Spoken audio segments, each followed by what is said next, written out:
인사합니다. 믿음으로 승리하셨습니다. 아멘. 이번 주간에 특별히 여러 가지로 많은 불안한 이야기들 또 소식들이 들리면서 또 혹여라도 우리의 마음이 우리의 믿음이 또 하나님께로 향하지 못하고 주위에 보이는 상황들 때문에 우리의 마음이 또 분산되는 또 하나님보다 다른 것들로 인해서 두려움에 빠지지 않기를 부탁을 드립니다. 한 번 더 인사합니다. 하나님의 사람들은 믿음으로 항상 승리합니다. 아멘. 지난주 수요일까지만 해도 그 발음하기도 힘든 그 질병이 먼 동네 이야기인 줄 알고 또 우리 동네야 뭐 이 신월동인데 이쪽까지 이런 영향이 있겠나 싶었는데 어제 오늘 사이에 많은 분들이 또 불안해하기도 하고 또 두려워하기도 하고 염려하기도 하는 그런 모습을 보게 됩니다. 그런데 연세 드신 분들한테 물어보면 대부분 분들이 걱정을 안 하세요. 왜 그러냐면 그 이름이라도 제대로 부를 수 있으면 걱정이 되는데 그 젊은 사람들 똑똑한 사람들이 만들어 놓은 그 질병이 발음하기도 힘들고 이게 메리친지 메르친지 또 메리아스인지 메르스인지 발음도 힘들어서 그 질병은 우리하고 상관없다라고 그런 이야기들도 하십니다. 아는 사람들이 애래 더 문제이고 똑똑한 사람들이 더 문제이고, 물론 우리가 예방을 잘 하고 또 나름대로 자기 자신을 잘 돌보는 것, 그것이 가장 중요한 것이고, 지금 나라적으로 여러 가지 이야기하는 부분들은 질병에 걸렸다, 전염이 됐다, 어떻게 됐다, 환자가 늘었다, 죽었다, 이런 이야기들만 하다 보니까 사람들의 마음속에 더 불안감을 느낍니다. 지난 주일날 담임 목사님도 말씀하셨지만은 질병보다 더 무서운 거는 두려움이고 질병보다 더 무서운 거는 불안감입니다. 우리가 육체적으로 건강한 사람들은 그 확진 가운데서 질병을 나은 분들이 이야기하는 거 그냥 몸살 앓고 지어난 것처럼 지금 또 온전하다고 완치 판정을 받은 사람들도 굉장히 많이 있다라는 사실입니다. 어떤 분들은 격리돼서 자가격리가 돼서 있다가도 또 이제 며칠 후에 다시 나오는 분들도 있는데, 우리는 때로는 자가격리되는 분들 보면 굉장히 부정적으로 생각하고 나도 저 사람한테 병이 옮으면 어떻게 하는가 여러 가지 이야기를 하는데, 더 큰 문제는 스스로가 격리되는 분들이 더 문제입니다. 정부 차원에서 이렇게 격리하는 분들도 있지만은 스스로가 이런 질병에 대한 두려움 때문에 내 집 안에만 있으면 안전할 것 같은 그런 마음이 들기도 한다라는 것을 봅니다. 그런데 실질적으로 이것이 공기를 통해서 사람들에게 전염되거나 이렇다면 우리가 어디에 있든지 안전한 곳은 없다라는 사실입니다. 가장 중요한 것은 내 몸이 더욱 강건하고 건강하고 특별히 영육간에 더욱 건강하면 어떠한 질병 가운데서도 우리가 능히 이길 수 있음을 보게 됩니다. 오늘 사무실에 있는데 어린이집에서 이 마스크를 주시더라고요. 그래서 오늘 설교를 하는데 이 마스크를 쓰고 하라는 얘기인지 고민을 하고 그 말을 조금 적게 해야 되고, 이게 내 자신을 보호하는 것보다도 상대방에게 이렇게 제 침이 튀든지 해서 이렇게 병균이 온 거에서 예방 차원이라서 오늘은 이게 조금 조심해서 속으로 이제 들이마시면서 이야기를 해야 될 것 같은데, 물론 이런 것으로도 예방은 될 수가 있겠지요. 그리고 상대방에게 피해를 줄일 수도 있겠지요. 하지만 더 중요한 것은, 우리들이 생각해야 될 것은 이 문제의 병의 근원이 어디 있는지를 찾아서 그 근본적인 문제를 해결하고 병원균의 문제를 해결하는 것이 가장 중요한 것인 것을 볼 수가 있습니다. 그런데 요즘 현대인들, 특별히 한 몇 주간 사이에 저희가 이 메르스라고 하는 것 가운데만 집중해 있는데, 원로 목사님 지난주일날도 그런 말씀하셨지만은 이것 말고 지금 대한민국 안에 무수한 문제들이 지금 발생하고 있는 것에 우리가 민감하지 못하고 있는 것이 사실입니다. 정치적으로는 대통령의 어떤 지도력에 대해서도 지금 흔들리고 있고, 지금 총리가 국정을 운영해야 됨에도 불구하고 총리가 없는 것에 대해서도 그렇게 크게 문제시 삼고 있지 않고, 또 실질적으로 우리의 생활 속에서는 장로님도 조금 전에 기도하셨던 것처럼 지금 굉장히 극심한 가뭄 가운데 시달리고 있는 것을 봅니다. 저희는 서울의 도시 안에 거주하고 있기 때문에 그것이 얼마나 심각한 것인가를 깨닫지 못하고 있지만은 실질적으로 농사를 짓고 또 지금도 농업에 종사하고 있는 많은 분들 입장에서는 모내기를 했음에도 불구하고 물이 부족해서 논이 마르기도 하고 또 급여가 제대로 자라지도 못하기도 하고 또 밭에 물이 부족해서 또 새로운 농작물을 뿌릴 수 있는 또 씨를 뿌릴 수 있는 충분치 않은 그 물들 때문에 지금 염려하고 있는 것이 현실입니다. 소양강댐이 역대에서 지금 굉장히 심각한 상황까지 지금 그 물을 가다오는 그 수량이 점점 줄고 있고 충주댐의 또 일부분에서는 벌써 밑바닥이 보이기도 시작하고 있고 이 메르스라고 하는 질병보다 더 큰 문제는 지금 이 나라 가운데 우리나라 가운데 찾아와 있는 이런 여러 가지 상황들을 우리가 함께 보면서 왜 이러한 문제들이 지금 이민족 가운데 찾아오고 있는가. 얼마 전에 신문에서는 그 오래된 발전소 하나를 그 고리에 있는 원자력 발전기 하나를 그 연장해서 사용할 것이냐 아니면 오래됐으니까 위험성이 있으니까 폐기할 것이냐 그 문제로 여러 가지 갑론을박을 하다가 결국 폐로하는 것으로 사용치 않은 것으로 결정을 했습니다. 그렇다면 그곳에서 발생하는 또 새로운 문제는 전력이 부족하다고 하는 그런 문제가 생길 것이고 옛날 어르신들이 여름을 나는 방법들을 보면 부채 하나만 가져도 또 세숫대야에 물 한 곳만 받아놓고 발만 담궈도 아니면 집에서 그냥 등목 한 번만 해도 시원하다 그러면 한여름도 그냥 지냈던 것이 옛날 어른들의 모습인데 요즘은 조금만 더워도 에어컨 속에 살지 않으면 또 전기가 있지 않으면 조금도 살 수 없다라고 하는 그런 상황 가운데 놓여 있는 것을 보게 됩니다. 단지 전력이 부족한 것이 문제가 아니고 또 단지 물이 부족한 것이 문제가 아니라 실제적으로 정말 중요한 문제는 이것을 통해서 전력이 부족하게 되면 공장을 움직일 수가 없고 또 전력이 부족하게 되면 여러 가지 다른 자원들이 부족하게 돼. 그러면 공장들이 멈추면 사람들이 일자리를 잃게 되는 것이고 또 일자리를 잃게 되면 경제적인 활동이 안 되는 것이고 경제적인 활동이 안 되면 모든 사람들의 생활이 엉망이 되는 거예요. 농사도 마찬가지입니다. 단지 물이 부족한 것이 문제가 아니라 그것에서 발생하는 여러 가지 상황들이 결국 우리의 삶과 직결되어질 수밖에 없는 상황들을 우리가 경험할 수 있다라는 사실입니다. 저와 여러분들이 특별히 요즘 이 한국 땅 가운데 일어나고 있는 이런 자연적인 상황들 또 여러 가지 문제들 그리고 어제도 우리는 경험하지 않았지만은 그 서울시청에서 있었던 그 동성애자들 축제가 물론 축소되었지만은 그대로 진행이 됐어요. 오늘 아침에 새벽 예배 나오기 전에 그 신문을 좀 보면서 굉장히 제 안에서 이제 거룩한 분노가 일어났고 또 교육자들하고도 그런 이야기를 조금 나눴지만은 그 동성애 축제에서 그 사람들이 이야기한 것 중에 한 가지 제가 굉장히 충격을 받고 몇십 년 전 같으면 과연 이러한 이야기를 공식적인 석상에서 이렇게 대놓고 이야기할 수가 있을까 싶은 그런 이야기도 서슴지 않고 했던 것을 보게 되는데 참 입에 담기도 굉장히 하나님 앞에 죄송스럽지만은 그런 이야기를 했어요. 예수라는 사람이 동성애를 알았다면 그렇게 외롭게 십자가에서 죽지는 않았을 것이다. 이런 이야기까지 서슴지 않고 하는 세대가 지금 우리가 살고 있는 이 시대 가운데 있다라는 사실입니다.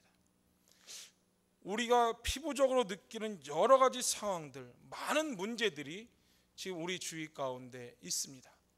눈에 보이는 수없이 많은 문제들이 있습니다. 특별히 말씀을 준비하면서 지금 담임 목사님과 저희가 주일마다 호세아서를 묵상하는데 그 중에 한 성경 구절이 굉장히 오늘 눈에 와 닿았는데 호세아 1장 2절 말씀 끝부분에 보면 이 나라가 여호와를 떠나 크게 음란함이니라 라는 성경 구절이 있습니다. 이 민족 가운데 이것이 단지 어떤 환경적인 문제이고 상황적인 문제이고 질병의 문제라고 사람들은 취급할 수 있습니다. 이것이 단지 어떤 하나의 질병의 문제가 들어와서 질병이 지나가면 다 해결될 것이라고 이야기할 수도 있습니다. 그러나 믿음의 사람들은 모든 상황들 앞에서 과연 하나님께서 이 세대 지금 이 시간에 이와 같은 일들이 동시다발적으로 이 대한민국 땅 안에서 이루어지고 있는데 그 상황들 속에서 믿음의 사람들이 가져야 될 그 신앙관, 믿음이라고 하는 것은 과연 어떠한 모습이 되어야 할 것인가? 근본적인 문제가 치유되지 않으면 한순간에 지나갈 수 있는 문제가 또다시 우리들 가운데 하나의 경계로 다가올 수 있음을 또한 우리는 알아야 될 줄 믿습니다. 저와 여러분들의 삶 속에 우리가 단지 이런 발전소라든지 저수지의 문제뿐만 아니라 그것으로 인해서 발생하는 수많은 문제들이 있는 것처럼 우리의 생활 속에서 경험되어지는 이 많은 문제들 속에서 그 근본적인 원인이 어디에 있는가? 무엇이 잘못되었는가? 우리의 신앙 속에서 과연 하나님 앞에 어떠한 모습이 잘못되었기 때문에 그토록 축복을 받고 씨앗만 뿌려도 풍년을 경험했던 이 민족 가운데 이렇게 과거에 경험할 수 없는 이런 가뭄과 어려움과 고통과 전쟁의 위협과 지도력의 위협과 수많은 문제들, 성적인 문제까지 지금 이 민족 가운데 들어와 있는데 과연 우리는 얼마만큼 그러한 문제들 속에서 어떻게 처신하고 있고 어떻게 대처하고 있는가를 우리가 이 시간 좀 말씀을 통해서 함께 깨달으며 나가기를 원합니다. 호세아서의 말씀들을 좀 읽다 보면 그럼에도 불구하고 호세아서 2장 21절로 23절 말씀, 특별히 23절 끝부분에 보면 이런 말씀이 있어요. 그렇게 말 안 듣고 하나님 앞에 불순종하고 음란한 세대였지만은 그럼에도 불구하고 하나님의 말씀은 21절 첫 부분에 보면 여호와께서 이르시되 그날에 내가 응답하리라. 나는 하늘에 응답하고 하늘은 땅에 응답하고 이렇게 계속 말씀해서 끝부분에 보면 이르기를 너는 내 백성이라 하리니 그들은 이르기를 주는 내 하나님이시라 하리라 하시니라. 하나님이 원하시는 것은 이 세대 가운데서 믿음의 사람들을 통해서 온 민족이 다시금 하나님 앞에 믿음으로 세움받기를 원하고 계신다라는 사실입니다. 그렇다면 과연 우리는 어떠한 해결책이 우리 민족의 근본적인 영적인 문제의 해결책을 어디서 찾아야 하는가? 단지 하나님께서 우리를 고치시도록 치유하시도록 하나님께서 우리를 도와주시도록 구하는 것만이 믿음의 사람들이 행할 것인가? 아니면 호세아 6장에는 말씀처럼 여호와께로 돌아가는 것, 더욱 힘써서 하나님을 알아가는 것, 하나님이 원하시는 삶을 바로 깨닫는 것, 그것이 진정한 믿음의 사람들이 이 땅 가운데 특별히 이 시대 가운데서 깨달아야 될 하나님의 말씀인 줄 믿습니다. 호세아서 6장 3절 말씀에 보면 우리가 여호와를 알자, 힘써 여호와를 알자 하면서 이 힘써라는 단어 가운데는 하나님을 알기 위해서, 하나님의 뜻을 알기 위해서 모든 생각과 마음과 내 안에 있는 모든 것들을 집중하는, 쉬운 표현을 하면 그 일 가운데 온전히 매진하는 그 일들을 해야 된다고 말씀합니다. 문제의 상황들을 보면 두려움밖에 찾아올 수밖에 없습니다. 주위에 찾아오는 여러 가지 질병과 어려움들을 보면 우리의 마음에 불안감밖에 있을 수 없어요. 그러나 우리가 하나님을 안다면, 믿음으로 하나님을 바라볼 수 있는 그 마음들이 있다면, 내 영적인 삶이 여전히 건강하다면, 또한 내 육이 또한 건강하다면 나에게 찾아오는 질병도 두려울 것이 없다라는 사실입니다. 나의 연약한 부분이 있기 때문에 두려운 것입니다. 이 민족이 문제가 되는 것은 죄악이라고 하는 것이 분명히 이 민족 가운데 있지만은 그 가운데서 이 소돔 땅 가운데도 하나님 말씀하셨던 것처럼 의인의 삶이 그 가운데 분명히 있고 하나님을 향한 그런 믿음의 사람들이 있다면 눈에 보이는 문제는 다 지나갈 수밖에 없고 우리는 믿음으로 말미암아 살고 믿음으로 승리하는 하나님의 놀라운 은혜를 경험하게 될 줄 믿습니다. 지난주만 해도 이런 여러 가지 질병의 소식들이 저 멀리 있는 평택의 이야기. 그래서 우리 찬양 간사님이 평택에서 오는데 사무실 들어오면 이제 가끔 막 놀리기도 해요. 격려하면서 메르스로 격려하면 간사님도 같이 웃으면서 격려를 하면서 그래서 저희가 나중에 그 어려운 환경들을 뚫고 오늘 예배 가운데 승리하셨습니다. 이렇게 저희가 격려도 하는데 지난주만 해도 우리가 먼 지역의 소식으로 생각했어요. 우리와 상관없는 것으로 생각했어요.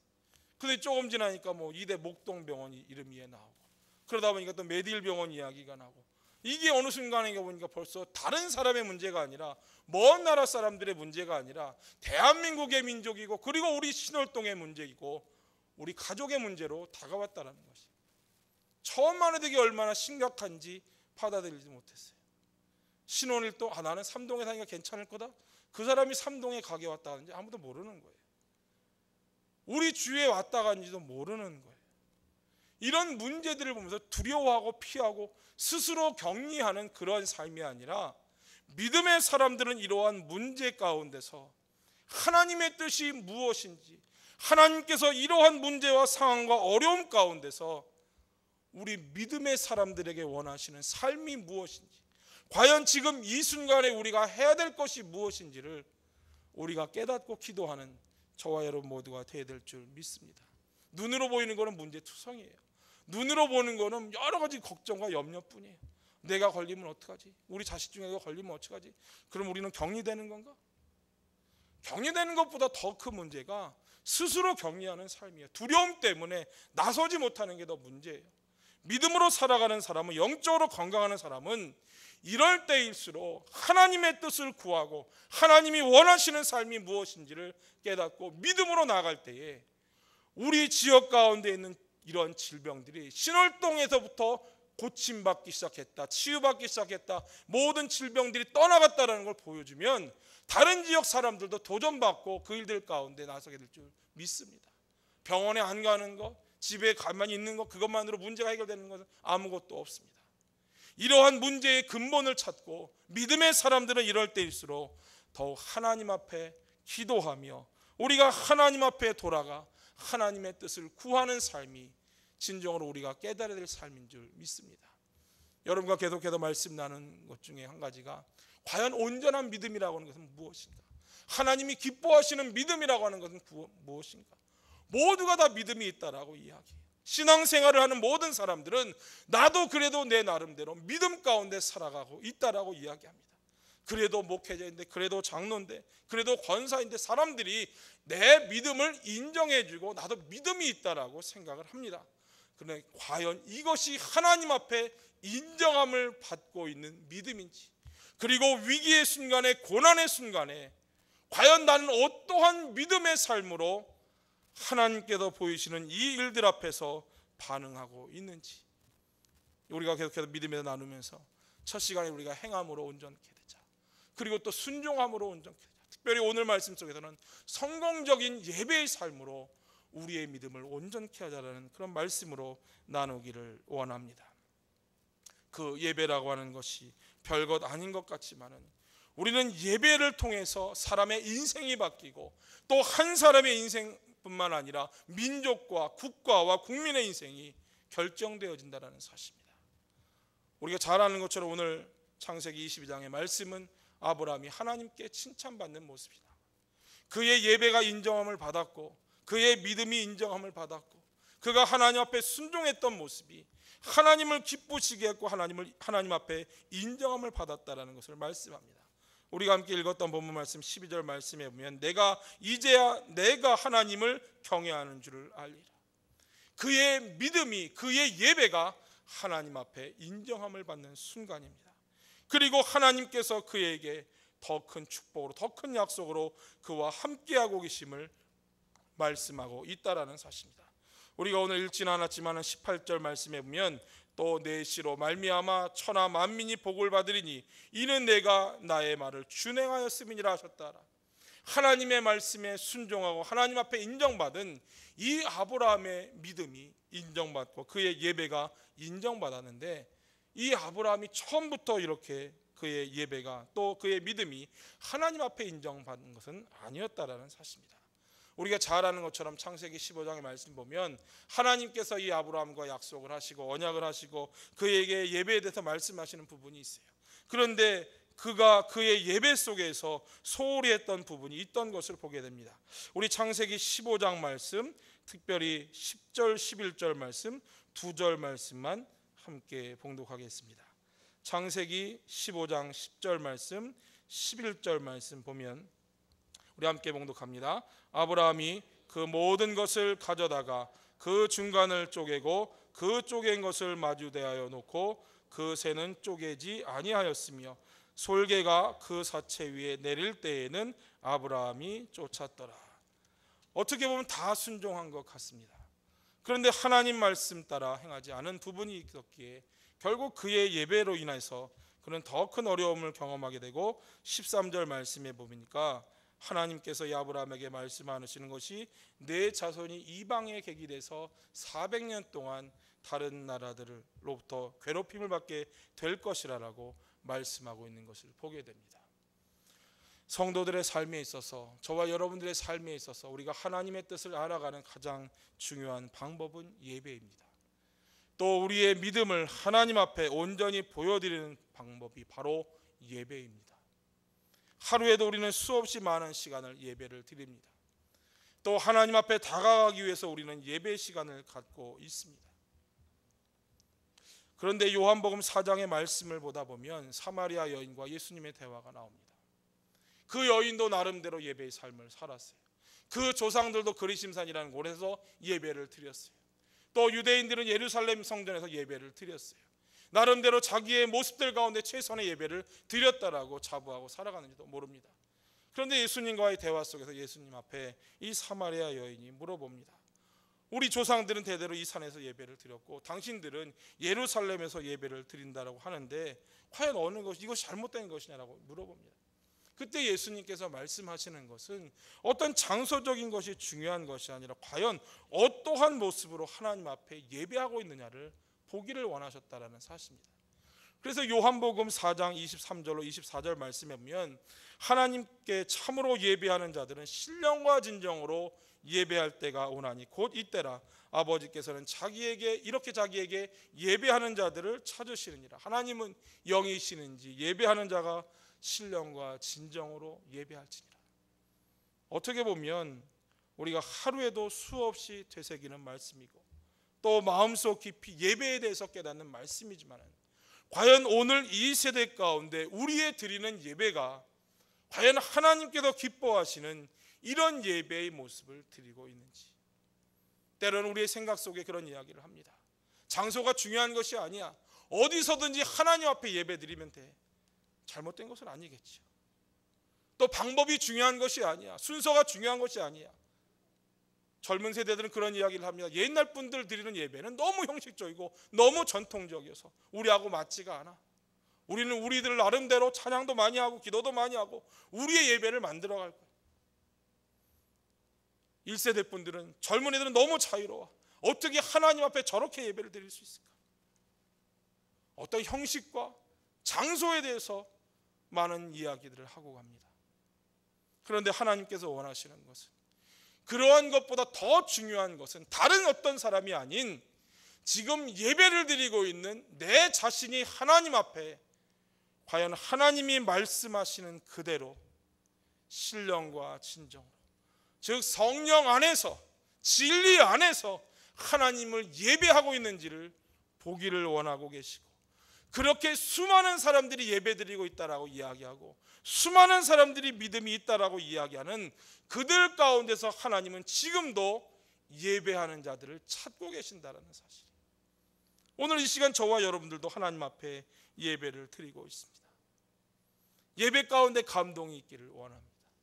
예배 가운데 무엇인가 내가 깨닫기를 원하고 문제가 해결되기를 원하고 내 안에 있는 근심이 사라지기를 원하고 평안이 사라지기를 원하고 내 안에 감동이 있기를 원합니다. 그렇다면 우리는 하나님 앞에 어떤 감동으로, 어떤 기쁨으로 하나님을 예배하고 있습니까? 하나님이 기뻐하실 만한 예배를 드리고 있습니까? 내 안에 수많은 문제와 상처와 근심을 가지고 하나님 앞에 나와서 하나님, 이 삶을 받으시고 기뻐해 주십시오. 그리고 나에게 평안을 주십시오. 이런 이기적인 모습의 예배를 드리고 있지는 않습니까? 예배라고 하는 것은 헬라어로 프로스키네오라는 말을 사용합니다. 이 말의 단어 가운데는 존경을 나타내다, 특별히 최상의 가치를 돌리다, 최상의 가치를 드린다라는 그런 표현이 있어요. 예배는 드리는 것입니다. 내 안에 어떤 기쁨과 만족과 감동을 경험하기 전에 하나님 앞에 내 안에 있는 최고의 것을, 최상의 것을, 내가 가장 귀하게 여기는 것을 통해서 하나님 앞에 드리는 것, 그것이 진정한 예배의 모습이라는 사실입니다. 그런데 우리는 여전히 방법 때문에, 장소 때문에, 내 안에 감동이 있는가 없는가, 하나님의 인재가 있는가 없는가, 내 안에 기쁨이 있는가, 만족함이 있는가, 문제가 해결되었는가, 문제가 해결되고 기쁨이 있으면 예배 잘 드렸다고 생각합니다. 하나님 앞에 어떤 감동의 예배를 드리고 있는지, 하나님이 기뻐하실 만한 예배를 드리고 있는지, 이것에 대해서 우리는 너무나도 소홀하게 생각하고 있는 것을 보게 됩니다. 우리가 하나님 앞에 온전한 예배의 삶을 살고 있다면, 지금 이 시대 가운데, 지금 이 상황 속에서, 이 민족 가운데 있는 이러한 문제들 앞에서 과연 믿음의 사람들은 어떻게 반응하는 것이 합당할 것인가? 질병이 있다고 해서 자가격리를 시켜요. 병원은 치료받는 곳이에요. 그런데 병원 가지 말라고 이야기합니다. 우리가 알고 있는 상식은 몸이 아프면 의원을 가든지 병원을 가는 것이 자동적이에요. 그런데 지금 이 상황 가운데 보이는 것은 병원 가면 병이 옵는다라고 합니다. 그러면 어디를 갑니까? 희망이 없는 거예요. 소망이 없는 거예요. 이러한 상황 가운데 사람 만나는 거 두려워하고, 말하는 거 두려워하고, 모이는 거 힘들어하고, 이러한 것 때문에 주저하면 우리 안에 소망이 없습니다. 믿음의 사람들은 이러한 상황들 속에서 영적인 눈으로 하나님 앞에 이름에도 불구하고 내가 드릴 수 있는 것이 무엇인가? 지금 이 상황 가운데서 우리가 해야 될 것이 무엇인가? 나의 작은 기도라도, 나의 작은 눈물이라도, 나의 부르짖음이라도 이 민족을 살리고 이 국가를 치료하고 하나님께서 이 민족을 회복하는 데 사용하시기를 원한다면 그 최소의 것을 하나님 앞에 드리는 것, 그것이 진정한 예배가 될 줄 믿습니다. 로마서 12장 1절 말씀 가운데 보면 우리가 잘 아는 말씀이지만은, 형제들아 내가 하나님의 모든 자비하심으로 너희를 권하노니 너희 몸을 하나님이 기뻐하시는 거룩한 산제사로 드리라. 이것이 너희의 드릴 영적 예배니라. 예배에 있어서 가장 필요한 것은 다른 어떤 도구가 아닙니다. 내 삶이 하나님 앞에 준비된 제물로 있는지, 내 몸이 내가 가장 사랑하는, 내 자녀보다도 내가 소유한 어떤 것보다도 가장 사랑하는 나라고 하는 존재가 하나님 앞에 드릴 예물로, 제물로 준비되어져 있는지를 먼저 살펴봐야 될 줄 믿습니다. 예배 가운데 우리는 하나님의 말씀을 들어야 합니다. 또 하나님의 음성에 귀 기울여야 합니다. 전도서 5장 1절 보면 이런 말씀이 있습니다. 너는 하나님의 전에 들어갈 때 내 발을 삼갈지어다. 가까이 하여 말씀을 듣는 것이 우매자의 제사 드리는 것보다 나으니 저희는 악을 행하면서도 깨닫지 못함이라. 우매자의 예배는, 우매자의 제사는 결국 악을 행하는 것이라고 이야기합니다. 하나님의 말씀을 듣는 것, 하나님 앞에 가까이 가는 것, 이런 모든 상황 속에서도 하나님 앞에 나가는 그런 믿음의 사람들, 믿음 가운데 승리한 하나님의 사람들을 하나님은 오늘도 예배자로 찾고 계심을 깨닫는 귀한 은혜가 있기를 주님의 이름으로 축원합니다. 이사야서 29장 13절 말씀 가운데 보면 주께서 이르시되 이 백성이 입으로는 나를 가까이하며 입술로는 나를 존경하나 그 마음은 내게서 멀리 떠났나니 그들이 나를 경외함은 사람의 계명으로 가르침을 받았을 뿐이라. 오늘 저와 여러분이 살아가는 이 세대 가운데 우리가 하나님의 종으로 또 믿음의 성도들로 살아가고 있으면서 입술로는 하나님을 사랑한다 이야기하고, 입술로는 하나님을 높인다 이야기하고, 그러나 우리의 마음이 하나님으로부터 멀어졌다면 이러한 여러 가지 상황들을 우리가 돌아보면서 다시금 하나님 앞에 나가는 귀한 은혜가 있기를 주님의 이름으로 축원합니다. 특별히 오늘 본문 말씀에 나오는 내용들, 이 아브라함은 하나님 앞에 칭찬을 받고 그의 믿음이 인정함을 받았습니다. 어떻게 보면 가장 드리기 힘든 그 예배지만은 자신의 아들을 제물로 드리라는 이 하나님의 말씀 앞에 그 어떤 것보다도 포기하기 힘든 가장 귀한 것이지만은 오늘 그의 삶이 하나님 앞에 그 모든 것들을 드리며 나갔을 때 하나님께서 이제야 그가 하나님을 경외하는 줄을 아시겠다라고 말씀하는 것을 보게 됩니다. 예배하러 나가는, 주님 앞에 나가는 모든 믿음의 사람들은 그냥 단지 나의 어떤 의지 때문이 아니라 날마다 하나님의 부르심 앞에 서는 믿음의 삶을 살아야 될 줄 믿습니다. 오늘 우리가 함께 읽지 않았지만 22장 1절 말씀에 보면 하나님께서 아브라함을 아브라함아 부르셨다는 거예요. 내 삶이, 내 시선이 다른 일 가운데 분주했다면, 다른 염려와 근심 가운데 분주했다면 하나님의 음성을 듣지 못했을 겁니다. 오늘도 이 세대 가운데 하나님은 변함없이 믿음의 사람들을 부르고 계신 것을 보게 됩니다. 이렇게 많은 일들을 보여주고 우리로 하여금 어느 것 하나도 의지할 수 없고 또 우리 스스로 행할 수 없고 여전히 많은 사람들은 불안과 두려움 때문에 의학이 발달하고 과학이 발달하지만은 약조차 없는, 해결책자 없는, 단지 손 씻는 것이 전부일까요? 마스크하고 다니면 모든 문제가 해결될까요? 근본적인 문제를 해결할 수 있는 방법이 없어요. 병원에서조차 치료만 받을 수 없다라고 이야기해요. 어디로 가야 합니까? 우리는 이 세대 가운데 하나님 앞에 나가는 믿음의 삶이 필요할 줄 믿습니다. 이런 위기일 때일수록, 고난일 때일수록 집으로 스스로 격려하는 것이 아니라 더욱 모이기에 힘쓰고 더욱 기도하기에 힘쓰고 나의 시간을 드리고 하나님 앞에 기도하며 나갈 때에 하나님 이 민족을 고쳐주시고 이 민족을 치료하시고 하나님의 뜻에 합당한 민족이 되게 하여 주옵소서. 우리의 생각이, 우리의 삶이 잘못된 것이 있다면 하나님 앞에 그 모든 죄와 허물들을 가지고 나가 믿음으로 기도하며 하나님 앞에 드리는 그러한 삶이 필요할 줄 믿습니다.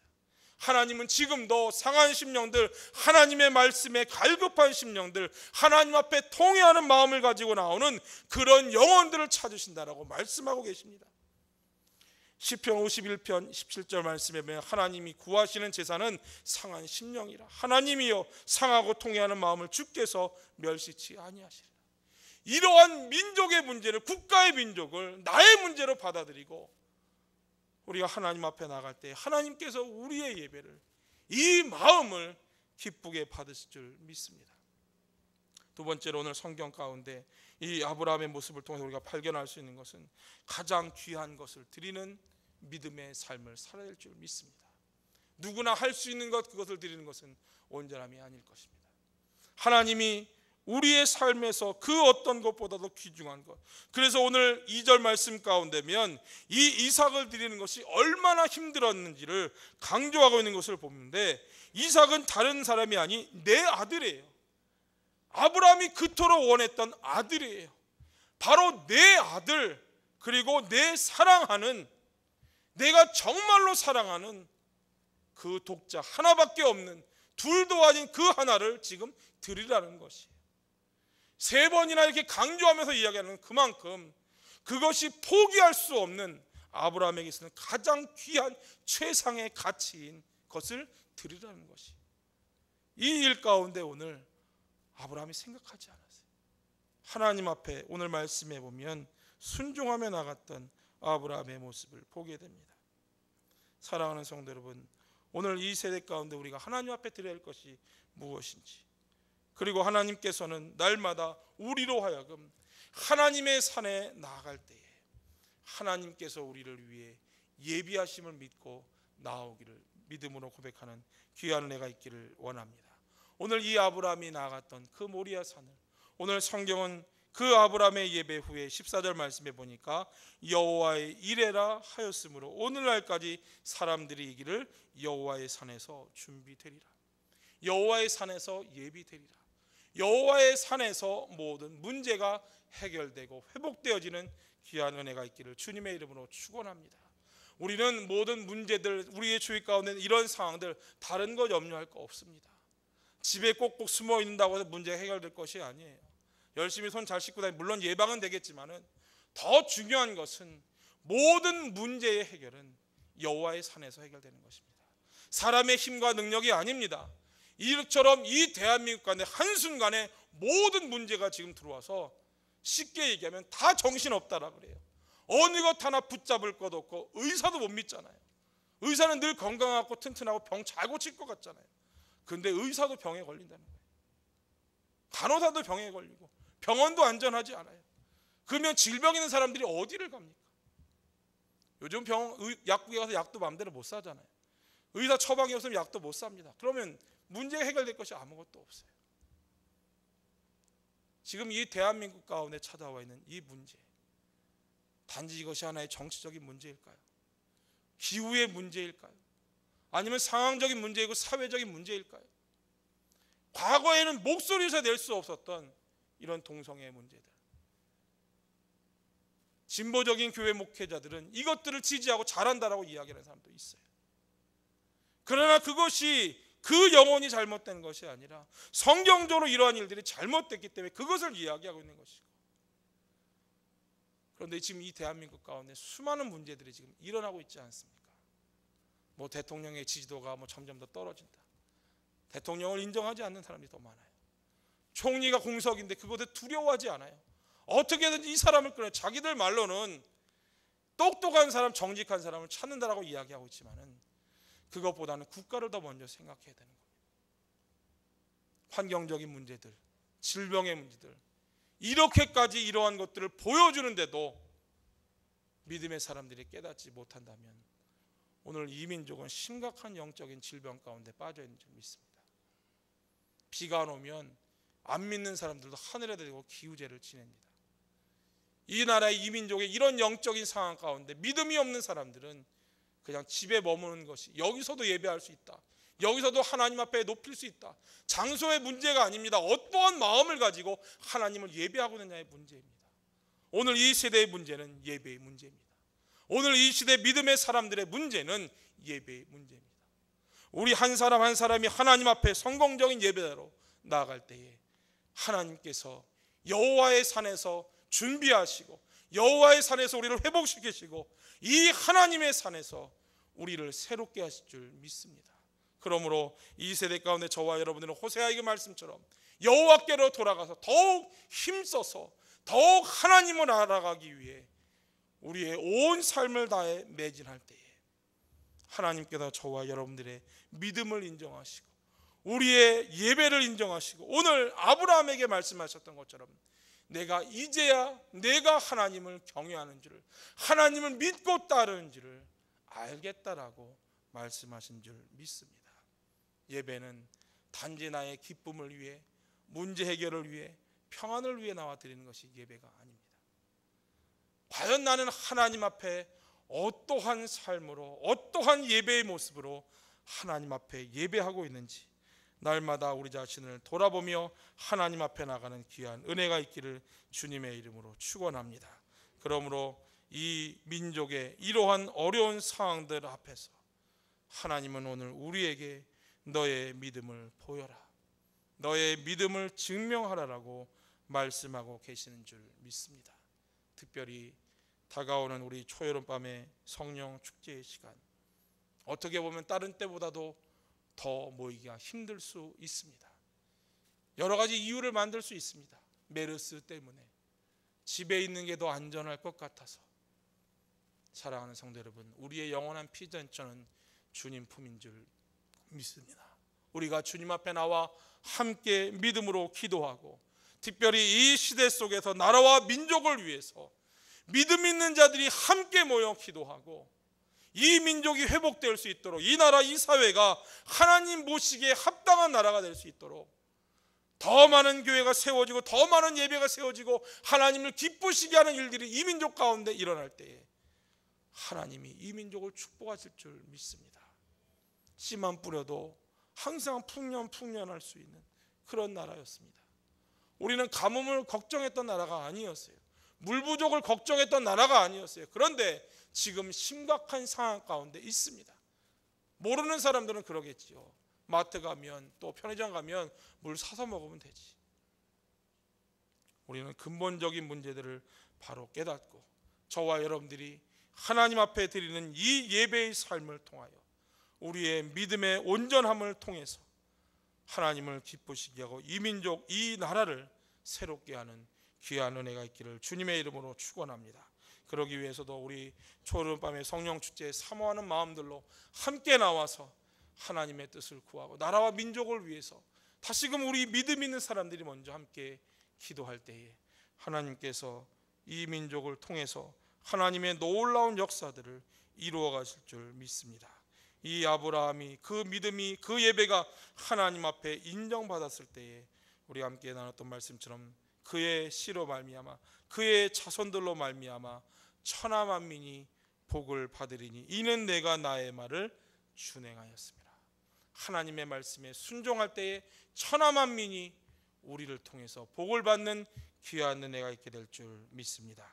우리 시간 한번 합심해서 기도할 때에 오늘 우리 가운데 주신 말씀들을 기억하며 하나님 우리를 새롭게 하시고 우리의 예배 가운데 하나님의 놀라운 역사를 그리고 우리의 삶을 통하여 하나님을 온전히 예배하는 우리 모두가 되게 해달라고 우리 주여 한번 힘차게 한번 부르짖고 합심하여 한번 기도하겠습니다. 주여!